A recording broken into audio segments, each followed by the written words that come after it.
And it's actually very related because, of course, we're talking about this turmoil that we've gone through in some ways, whether it was present or not in different ways before. I totally take your point, Jesper. But that's exactly what Hiatt also covers. So thanks to all of you.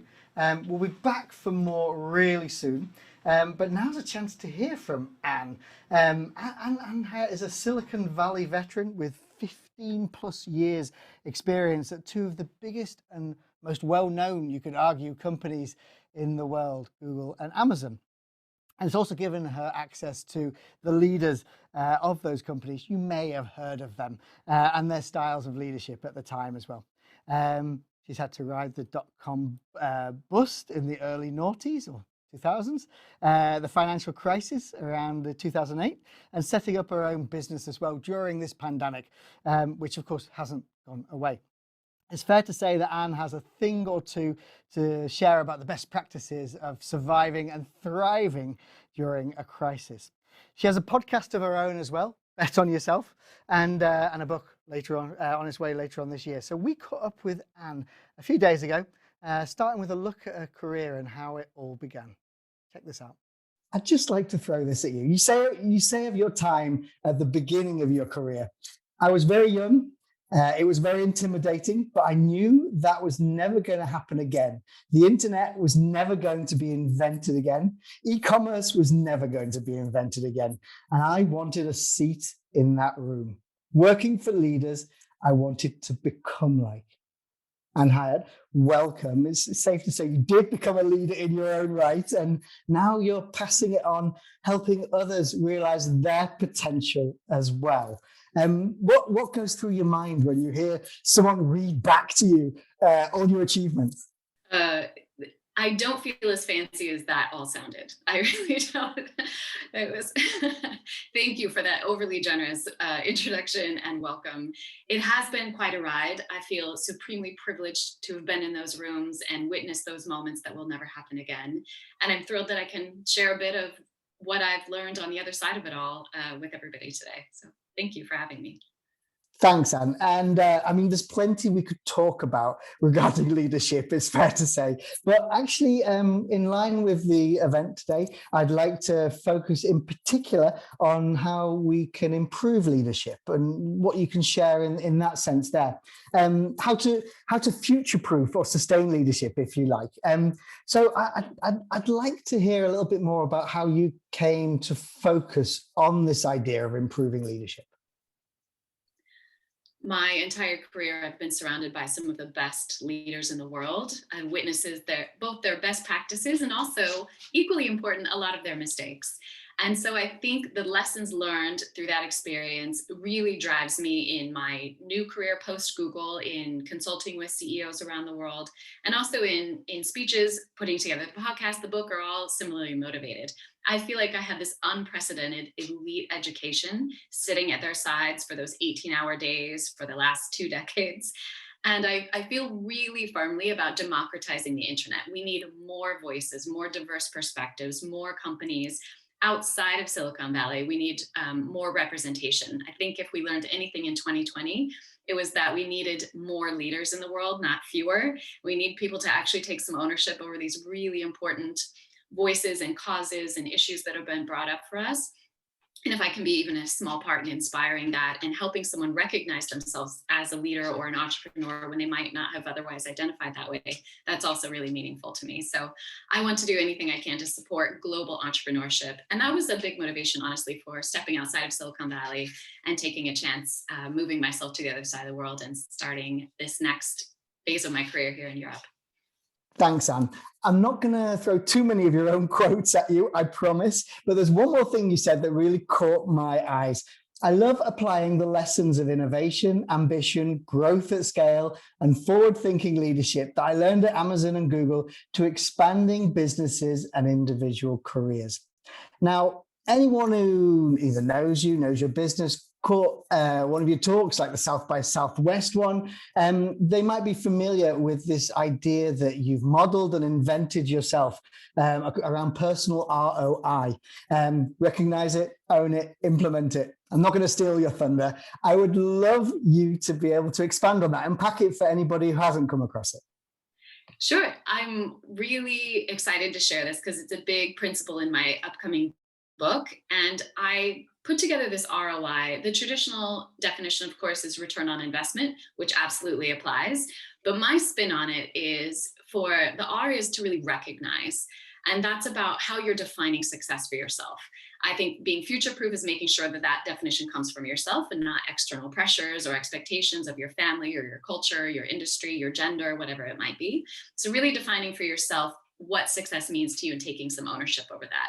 So, that's asking yourself to hone in on really what you want to do, what you want to contribute into this world, and I think equally important, who you want to do it with. It's the quality of people around you really set you up for delivering something really unique for yourself.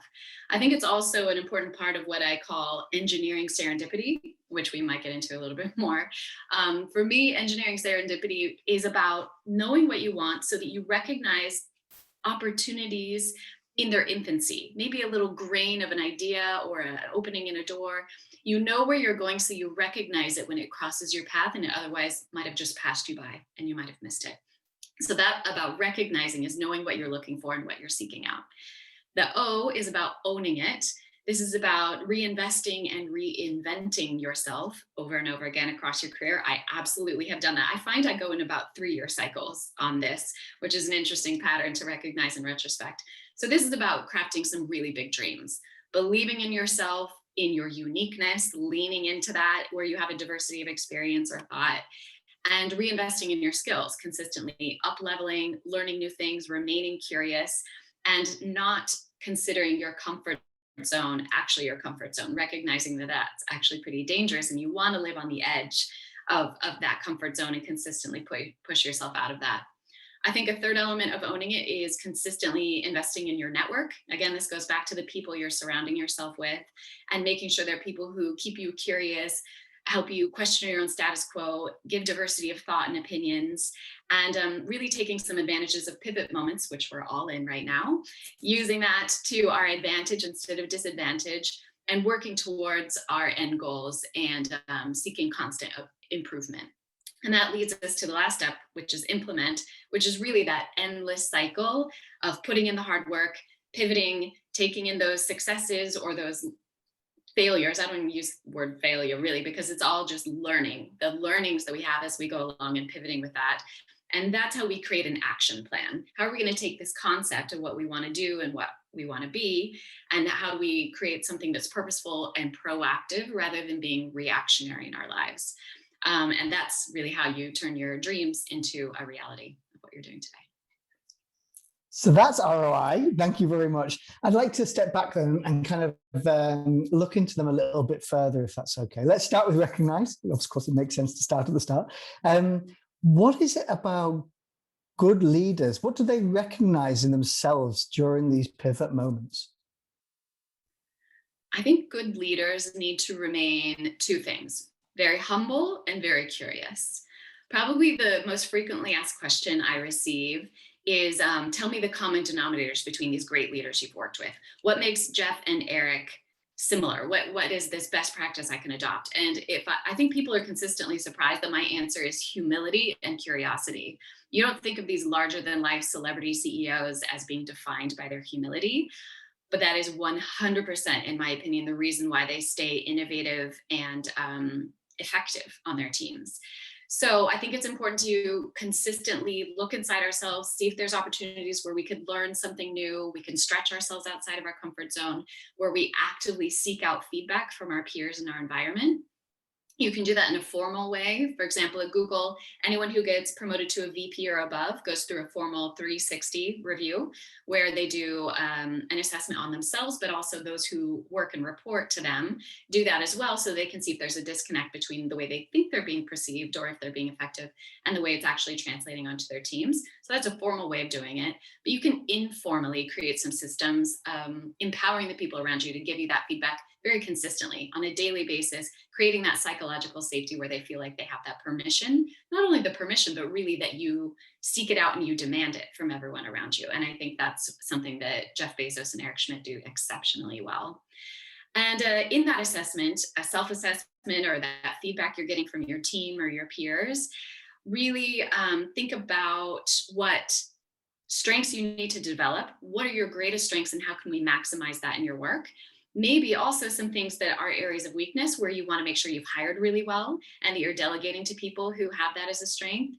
And I think in crafting that environment, that's how you really are an effective leader in these pivot moments. And because you've been proactive in preparing yourself and building up your strengths, rather than being caught on the back foot and being reactive to something unexpected happening in your industry. Thank you. That leads really nicely on to, you talk about owning it, and like it sounds like you have to own this, really take the front foot on it. And that leads nicely on to own it, which is like the O in ROI. And there's something I caught in something you said earlier about reinvesting and reinventing ourselves over and over again. With a focus on sustaining leadership and sustainable leadership, if you like. I can imagine that some people will think that risk taking is contrary to that, and it will send you into an absolute tizzy. So, I mean, with risk not feeling so secure, how do you see that, and what's the benefits of taking a risk in great leadership? I feel really strongly about this one, and I think people will recognize a moment as I describe it. What we've really been through in the last year with the 2020 pandemic has showed us that actually complacency is far more dangerous to us than calculated risk taking. If we were complacent, that's going back to that being on the back foot, being caught off balance, not being prepared to take proactive decisions. But if you are in a consistent habit of pushing yourself outside your comfort zone, up leveling your skills, disrupting your own status quo, if that will really lend itself to being in an environment where you can be proactive. If you're not challenging your status quo or up leveling, you're primed for either becoming irrelevant or disrupted.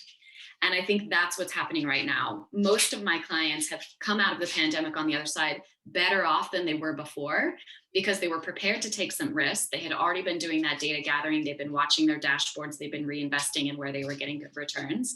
And so now they come out the other side having fast forwarded their growth because they took some risks that they probably would have been too shy to take before and were forced to, but were prepared to handle that pivot because that was the culture of their companies and what they demanded of themselves.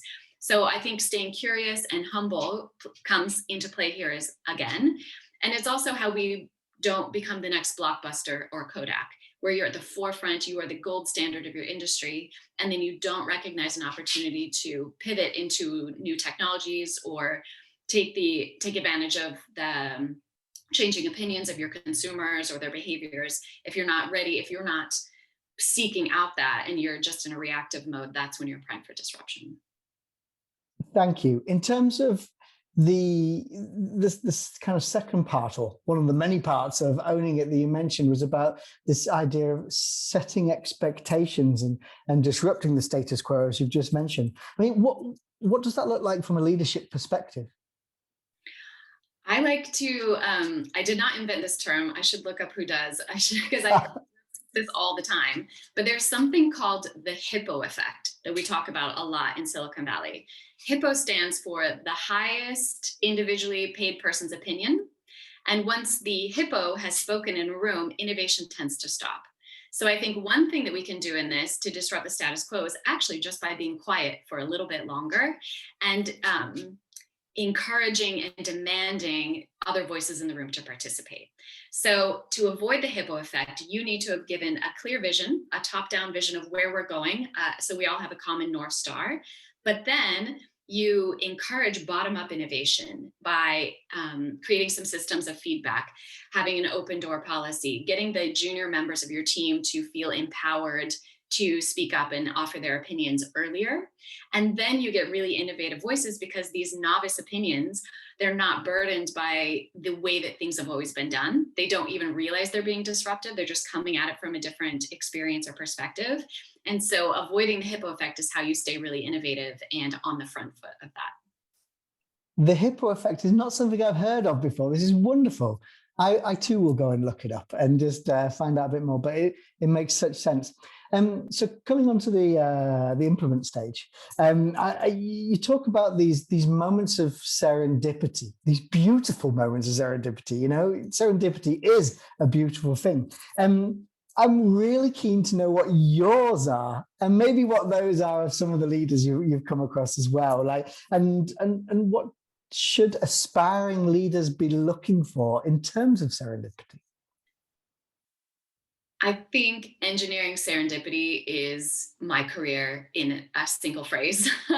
I have been supremely lucky. I acknowledge my privilege. Not many people get to be exposed to these people, even in brief moments. And I sat next to them for every waking hour for the last 2 decades.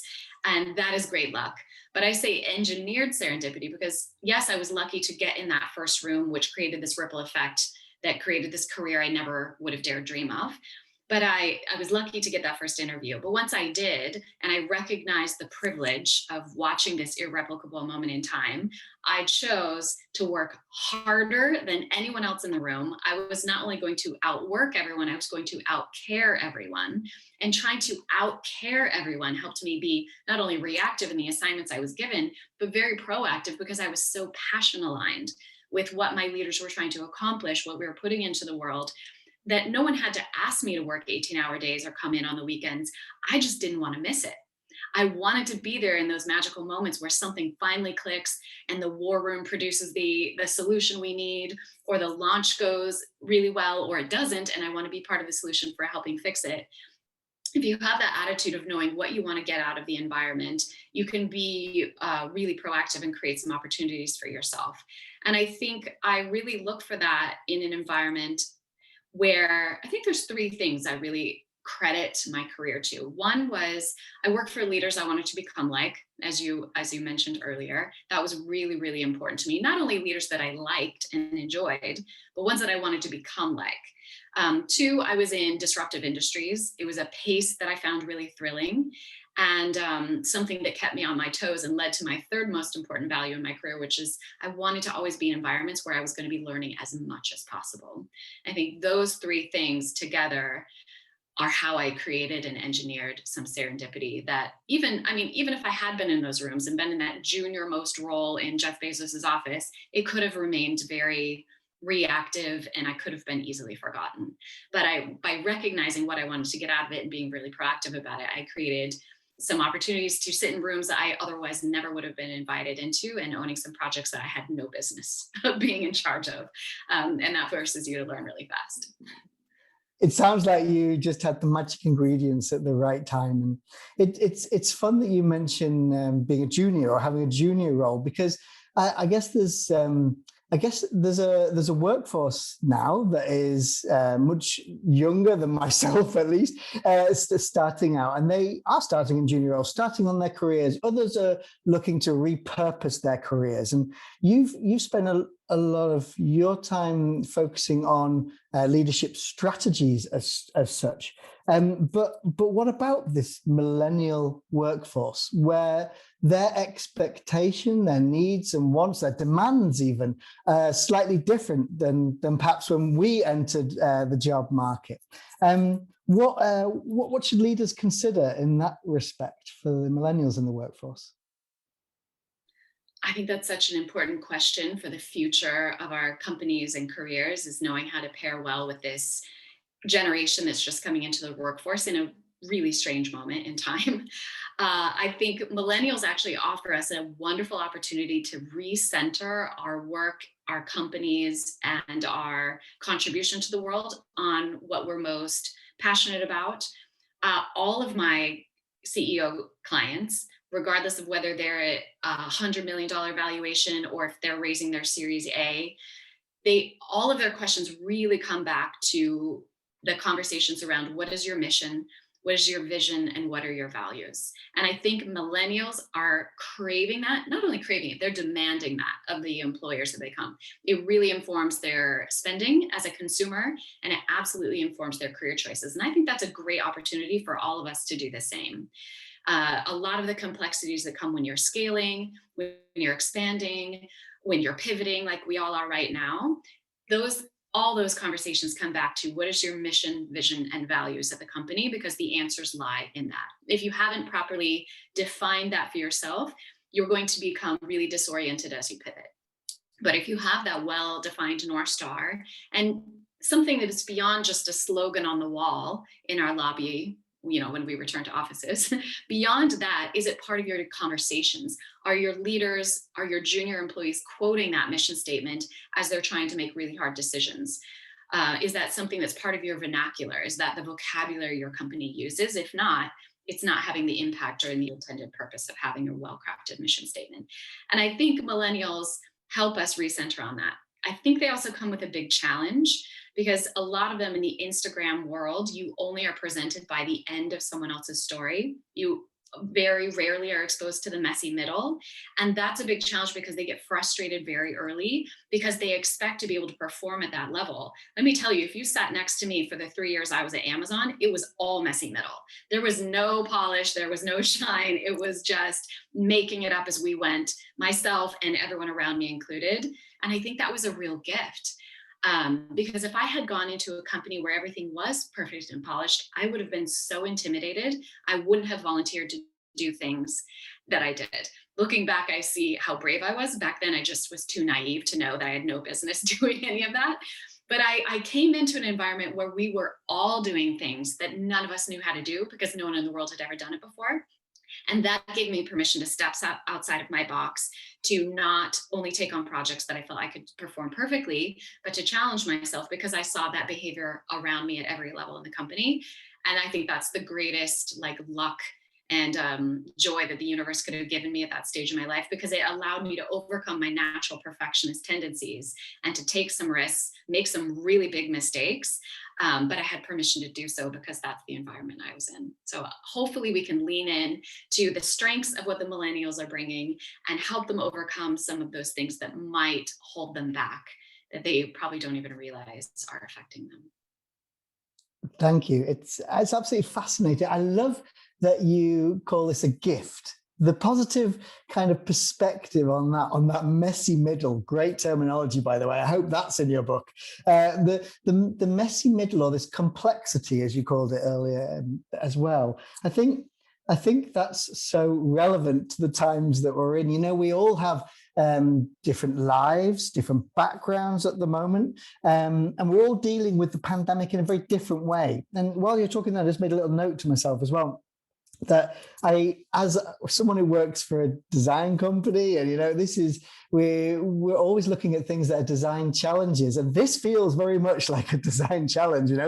Let's call on design now. There's something in there, and I'm really interested then in how yourself and other great leaders, how you deal with that complexity in those pivot moments. What goes through your mind, if anything?